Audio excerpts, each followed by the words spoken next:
라면서 발언에 개입해서 발언 방해를 한 바 있습니다. 경고합니다. 한 번 더 타 위원의 질의 시에 개입해서 발언 방해하는 분에 대해서는 발언 제한 조치를 하도록 하겠습니다.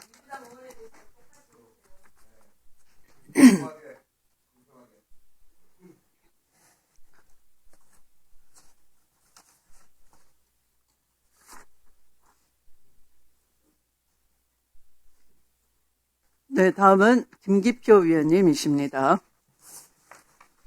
질의해 주십시오. 네네. 경기도 부천시열 김기표입니다.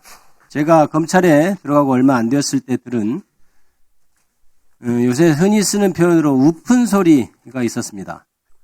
권력기관에 당하고 당한 사람들이 아마 자조적으로 만들어낸 표현이 아닐까 싶었는데요. 지금도 돌아다니는 말인지는 잘 모르겠는데요. 여전히 맞는 부분이 있는 것 같습니다. 특히 검찰과 법원의 경우가 그런 것 같습니다.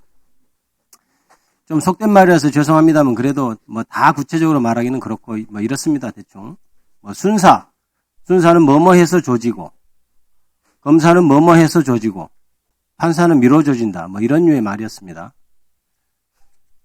구속된 피고인은 재판만 빨리 진행되면 이거 보니까 다 모두들 집행유예로 나가는 사안이고 그런데 그 다음 길로 밀어버리고 선고 받으러 가면 판결문 못 써서 다음 길로 선고기를 연기해버리고 도무지 재판을 끝내주지 않는다는 거죠. 그리고 불구속 피고인도 재판이 안 끝나니까 목에 뭐가 걸린 것처럼 살기 힘들고 일상을 찾기 어렵다는 그런 말로서 미뤄줘진다는 표현을 쓰는 것 같습니다. 아이러니하게도 이런 평을 듣던 법원이 그중 최고 법원인 대법원이 이재명 전 후보에 대해서 역사상 처음으로 그렇게 빨리 재판을 했습니다. 그러나 그 이재명 파기환송심을 제외하고는 여전히 오늘날 대부분의 재판은 이러한 비판에 자유로울 수 없습니다. 김용 전 부원장 사건의 경우 현재 대법원에 계류 중에 있고 김용 전 부원장은 대법원 구속기간이 만료가 돼서 보석으로 석방돼 있습니다. 그래서 총 20개월이 다 되어가는 기간 동안 구속이 되어 있었고 재판이 4년째 되어가고 있습니다. 그런데 그동안 1심과 2심의 유죄 판단을 근본적으로 흔드는 법정 증언들이 속속 등장하고 있어요. 돈을 줬다는 유일한 직접 증거인 유동규의 진술은 그 자체로 믿기 어려운 진술임에도 불구하고 돈을 줬다는 남욱이라든지 돈을 전달했다는 정민영이라든지 하는 사람들 정황 진술이 그 허랑한 유동규의 진술을 봉황해 준다는 이유로 유죄가 났습니다. 선고 과정에서는 이들이 변호사라는 이유로 신빙성이 있다고까지 했다고 합니다.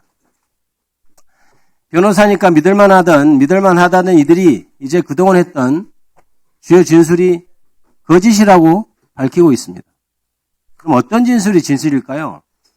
이들이 단지 이재명 국민주권 정보가 들어섰다고 갑자기 허위의 사실을 말한다고 할 수 있을까요?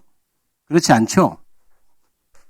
지금 말하고 있는 것이 진실이겠죠. 자, 그러면 그러지 말고 객관적으로 한번 판단해 봅시다. 남욱이나 정민용의 경우는 진술이 2번 바뀝니다. 윤석열 정권 막 들어서자마자 검찰이 원하는 진술을 한 것이 첫 번째입니다. 그리고 이재명 국민주권 정부가 들어서자 검찰 주장과는 반대되는 진술을 한 것이 2번째입니다. 그럼 어떤 진술이 허위일 가능성이 높을까요? 윤석열 정권 들어서자마자 구속된 구치소 방해까지 들이닥쳐서 압수수색하고 이른바 위례사건이라는 별건을 수사해서 가만두지 않겠다고 하고 계속해서 검찰청에 소환해대고 뇌물로 될 만한 돈 받은 것을 들먹이면서 압박하고 검찰 마음에 들게 하니까 아예 기소도 안 해버리는 그런 검찰 앞에서 진술한 그 진술이 허위일까요? 아니면 단순히 그 무서웠던 정권이 바뀌고 아무런 압박이 없는데도 법원에 나가서 증인으로 증언한 진술이 허위일까요? 그건 누가 봐도 명백한 것 아닙니까? 누가 봐도 지금 하고 있는 진술이 진실일 수밖에 없죠. 가사 100번을 양보해서 그것도 인정 못 하시겠다면 이렇게 진술이 왔다 갔다 하는 사람들의 말을 유동규라는 사람의 그 갈팡질팡하는 말을 보강하는 유력한 증거라고 할 수 있겠습니까? 진술이 이렇게 왔다 갔다 하면 적어도 유죄의 증거라든가 유죄를 보강하는 증거로는 쓰일 수 없다고 저는 배웠고 실무에서 그렇게 적용해 왔습니다. 법원에서 재판하는 사람들은 모릅니다. 재판이 세월아 내월아 길어져서 받는 그 피고인들의 고통을 모르죠. 당연히 모르죠. 그 고통은 피고인이 돼보거나 적어도 변호인이 되어서 피고인 옆에 있어봐야 알 수 있는 일입니다. 평생 법대에서 있는 사람이 그 고통받는 사람과 공감할 만큼 알기는 어려운 것입니다. 법원 행정처장님, 예. 이재명 전 대표의 파기환송 시행과 같은 그런 재판만 빨리 할 것이 아니라 김영 전 부원장 재판과 같이 속히 억울함을 풀어줘야 하는 사건을 신속하게 재판하십시오. 그리고 한 가지 더 첨언하면 사건의 실체를 꿰뚫어 보는 해안도 갖추실 것을 바랍니다. 어떠십니까? 우리 김 의원님께서 이제 검찰에 계실 때나 또 제야에 계실 때나 굉장히 실력과 인품으로 존경받는 법조인으로 저도 생각을 하고 있습니다. 주신 말씀 저희들이 하나같이 다 새겨드려야 될 그런 이야기로 알고 있습니다. 저희들이 그 때문에 국민들이 재판 지연 때문에 고통받고 있다는 부분, 또 이제 신속하고 또 공정한 이런 재판에 대해서 최선을 다하고 있다는 말씀, 그런 말씀을 드리면서 앞으로 그런 부분에 있어서 더욱 살펴보도록 하겠습니다. 예, 잘 살펴봐 주시기 바랍니다.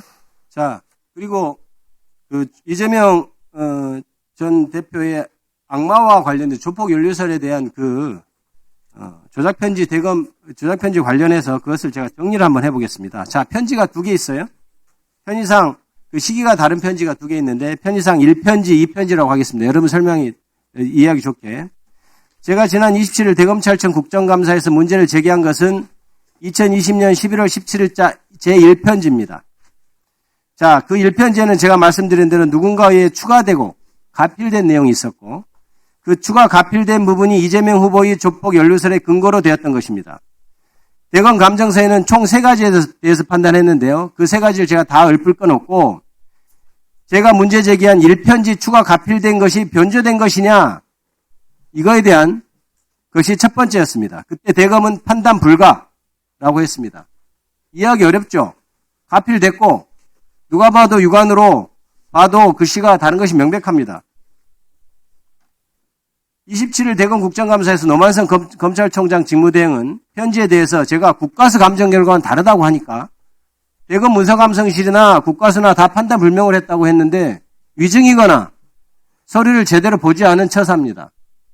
서류를 한 번이라도 읽어보고 국정감사에 참여했다면 그렇게 읽고도 얘기했다면 위증일 테고요.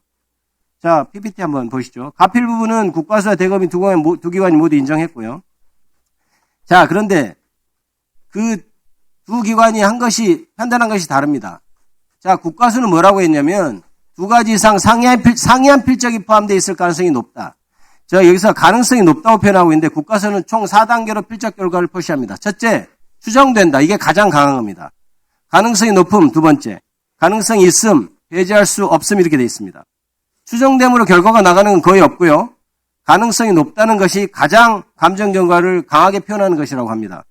상해한 필적이 분명하다고 판단을 한 겁니다. 근데 대검찰청은 여러 가지 이게 좀 다른 것 같은데 감정에 참여한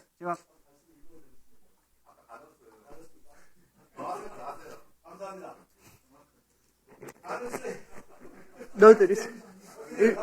1분을 넣어드리세요.